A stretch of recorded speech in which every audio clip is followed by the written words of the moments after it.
Ça paraît très loin parce que 20 ans, c'est long quand même. Hein. Et je pense que quand tu vis une expérience comme celle qu'on a vécue pendant presque ces 10 années, ça, dans le temps, ça se réduit. Tu as une impression parfois que ça n'a jamais existé. Alors donc, c'est des souvenirs extraordinaires, mais tu sais, j'ai jamais voulu regarder les vidéos de nos victoires, de nos finales, de nos victoires gagnées. J'ai jamais voulu parce que au pénalty, j'ai toujours l'impression qu'on va on va perdre, alors que je sais qu'on a gagné. Bon, ça c'est un peu mon côté un peu stressé. Donc oui, mais je m'en souviens très bien par contre. Tu vois, c'est loin, bien sûr, dans ma vie, parce que j'ai fait plein de choses depuis. Mais puis il y a une victoire aussi que tu connais. Bon, on a quand même eu quelques années, de belles années.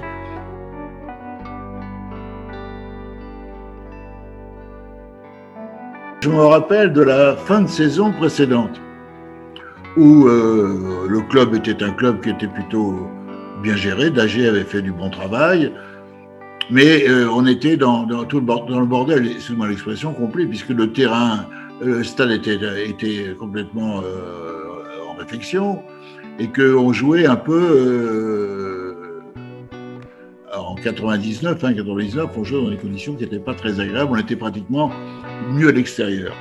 Mais j'avais senti quand même un enthousiasme et un besoin. Et je rappellerai quand même qu'au mois de décembre, on était dans les fins fonds du classement et qu'on termine, je crois, 4e, à quelques points de Toulouse. Ça m'avait saoulé parce que j'habitais Toulouse auparavant. Et j'avais dit une chose qui avait étonné tous mes collaborateurs. J'avais dit, ben c'est bien comme ça, on va pouvoir préparer la saison prochaine. Parce que la saison prochaine, on va monter. Alors on m'avait pris pour un farfelu, un farfadet, un gars du Midi, quoi, bien sûr. Et bien que je ne sois pas du Midi. Hein.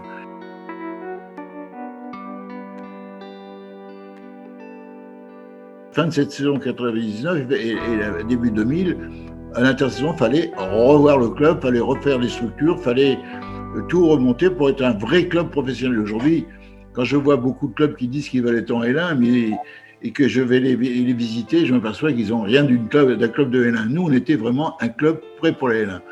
On a structuré le club, le stade a été terminé. Je rappelle que grâce au maire de l'époque, Louis Souvet, et grâce à Jean-François Imbert, le président du conseil régional, on a pu avoir un centre de formation, on a eu vraiment toutes les chances. À mon arrivée, on a quand même eu beaucoup de chance. Et donc, nous, on avait les hommes. Ruti était au centre de formation avec ses équipes, il faisait un excellent travail, on le verra par la suite. Et puis ensuite, j'ai pris Gingini parce que Gingini, c'est quand même un des maîtres du football de sa génération. Hein, que j'envoyais l'autre jour la finale de l'Euro avec le carré magique, et j'étais content de voir mon Gingini. Et on a fait, alors ensuite, bien sûr, il y avait déjà Viennot qui était sur place, qui nous a guidés, il y a eu Loréfice qui est arrivé au marketing, enfin, et puis beaucoup de gars comme toi d'ailleurs, comme vous, je crois que c'est l'époque où vous êtes arrivés, et vous êtes tous restés pour la plupart, hein, que ce soit, vous avez fait des belles carrières à partir de cette époque.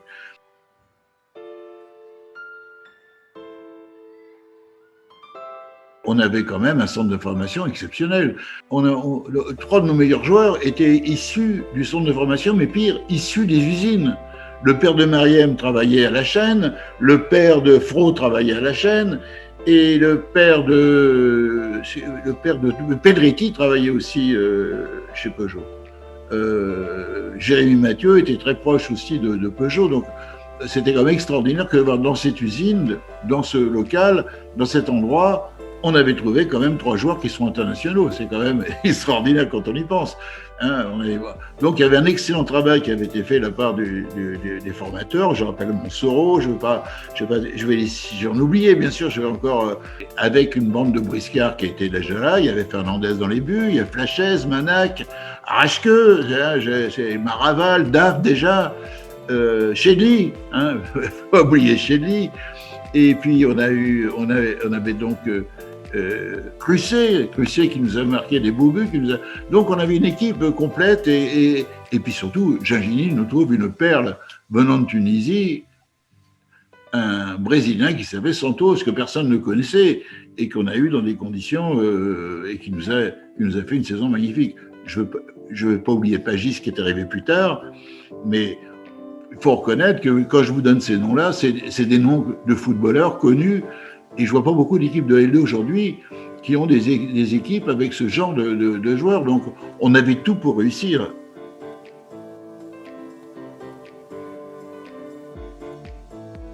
On avait un entraîneur aussi qui était tout à fait adapté à la circonstance, Jean Fernandez. Et je me rappelle de nuits entières où on faisait le monde avec lui sur le football, parce que c'est un tel passionné. C'est là qu'on avait pris la décision, comme l'Ajax faisait, et l'Ajax a toujours été un club de référence. Pour la formation, on disait tout le monde joue en 4-4-2 dans nos équipes, et on a joué en 4-4-2. Toutes les équipes du club jouaient en 4-4-2. C'est-à-dire que quand on avait besoin d'un joueur pour renforcer l'équipe première, il avait, tout jeune qu'il était, il avait la notion de 4-4-2. Donc, je pense qu'on avait mis tous les atouts de nos côtés pour réussir. Je me rappelle les gueulantes de Jean Fernandez dans les vestiaires avec Gingini, on était sortis parce qu'on ne voulait pas entendre ça. Non, on avait tout pour réussir. Et Jean Fernandez était était toujours un remarquable entraîneur. Et si on n'a pas prolongé avec Jean Fernandez, c'est tout simplement parce que j'étais novice en négociation. Je reconnais que et que je ne m'y suis pas très bien pris. Bon, la Combe est arrivée. C'était pas prévu, mais on n'a pas à se plaindre non plus. On a eu à cette époque des gars, des coachs qui étaient de qualité.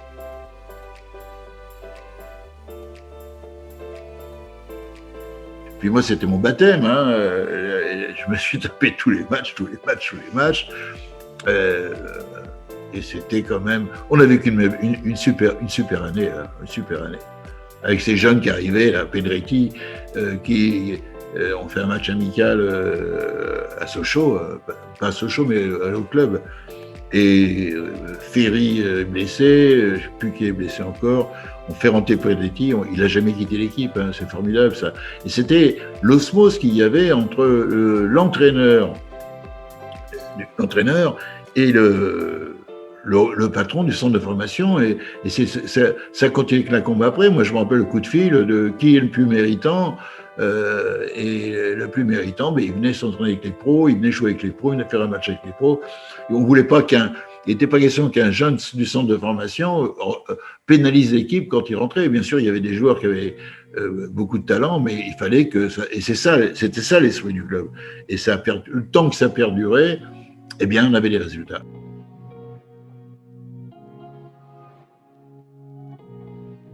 Ce que j'ai ressenti, moi, c'est l'enthousiasme qu'il y avait au stade, que j'ai même pas beaucoup connu après quand on était en L1. Parce qu'en L1, tu jouais pas la première place. Hein. Si, tu le trouvais quand tu étais au Stade de France.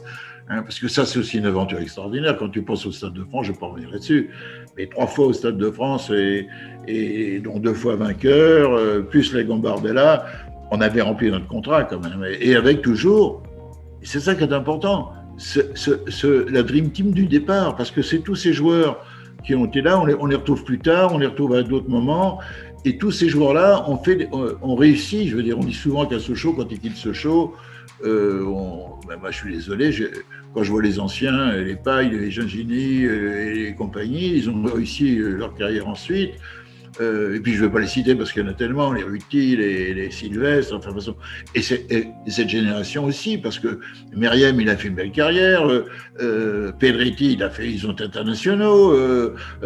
Bon, alors ils n'ont pas. Fro est international aussi, donc c'était quand même un bon début. Puis on a eu des gars comme Duris que l'entraîneur a fait venir parce qu'il le connaissait. Duris, c'était très bon. Et mon pote Crusset, quand même. Crusset avec son pied gauche magique. C'est des gars qui aimaient le club. Qu'est-ce que je vous dise bon.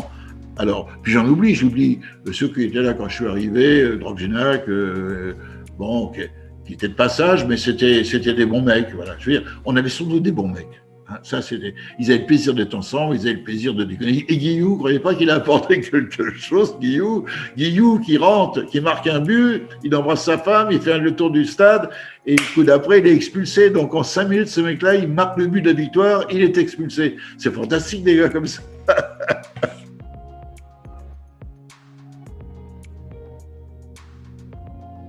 compagnes se voyaient, les filles, elles arrivaient, elles étaient paumées à Sochaux, c'est quand même pas. Mais elles avaient Madame Isabelle, Madame Pitot ensuite, et d'autres, la mienne. On faisait des journées d'intégration, parlons de babysitting. Les filles, elles arrivaient, elles n'étaient pas paumées, quoi, je veux dire. Et ça, c'est un effort qu'on a fait, comme on était sans doute le rare club qui emmenait les femmes en finale de coupe, où on les emmenait en Coupe d'Europe aussi. Hein. Quand les gars nous ont quittés pour aller dans les clubs PUP, ils ont vu la différence. Hein. Donc, on avait quand même on voulait en faire un club familial, c'est tout. Cherchons pas. Et ça se passait bien. Et les gars étaient assez équilibrés. On n'avait pas de gros fêtards. On avait des gars plutôt sérieux. On avait des mecs gentils. Il y a des gars qui avaient jamais gagné, qui avaient jamais été une équipe qui gagne, ça motive tout le monde. Hein. Voilà, c'est l'époque où les gars avaient le plaisir à se voir. Ils se recevaient chez eux. On prenait le café dans les déplacements. C'était alors bien sûr qu'il y avait des engueulades, mais ça s'est passé plutôt bien. Puis quand il y avait une mauvaise graine, eh bien on marchait dessus, quoi. C'est tout. Et il y en a eu peu, très peu. Mais de toute façon, tous ceux qui étaient en général, qui se mettaient en dehors des clous, n'étaient pas bien perçus par le reste du groupe. Hein. On avait des gars raisonnables, hein, quand même. Hein. Ah, oui. Quand tu vois la carrière de Mathieu, bah, tu es content quand même. Hein, il y a des choses qui te font plaisir.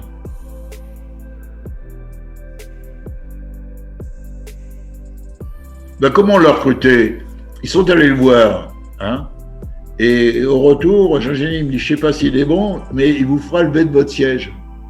C'est une expression quand même moi qui suis un peu, qui aime le jeu de football. Ah oui, et puis surtout, cette histoire est formidable parce que chez nous, il a été extrêmement brillant. Et ensuite, il nous quitte, il a marqué qu'un but, c'est contre nous, quoi.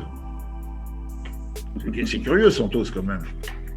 Et quand je me rappelle Borussia Dortmund, où il va marquer un but, il est insaisissable, c'est curieux quand même. Hein. Alors après, il y a eu d'autres gars qui sont arrivés. Je n'ai pas parlé de tous ceux qui sont arrivés après, qui nous ont apporté beaucoup de choses aussi. Les Bréchet, les Savedjic, Lonfa, Trapasso, c'est arrivé juste après. Zahiri, quand même, qui nous a beaucoup amusés. Non, c'était une drôle de carrière. On a fait quand même beaucoup aussi. Je rappelle que Miranda, quand même. Hein. Et oublions pas Isabelle. Isabelle, c'est l'homme du club aussi, quand même. Isabelle, quand j'arrive en deuxième division, on dit, est-ce qu'il a le niveau de L2 ? Et puis après, est-ce qu'il a le niveau de L1 ? Il était le capitaine de l'équipe pendant très longtemps, et Michael Isabelle, c'est quand même une figure incontournable du club. Et c'est ça, le club, c'était ça. C'est les gars qui avaient le plaisir d'être ensemble.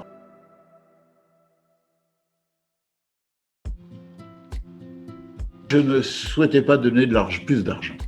Hein, mais parce que l'argent, ça se dépense. C'est tout.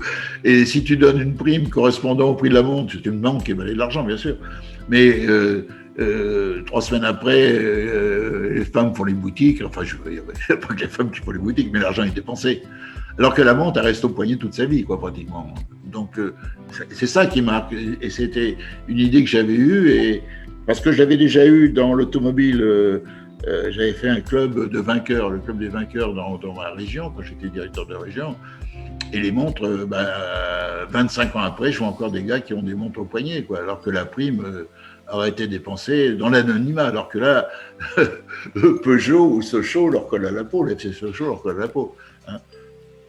Et je rappelle que moi, j'en ai pas eu de montre. Hein.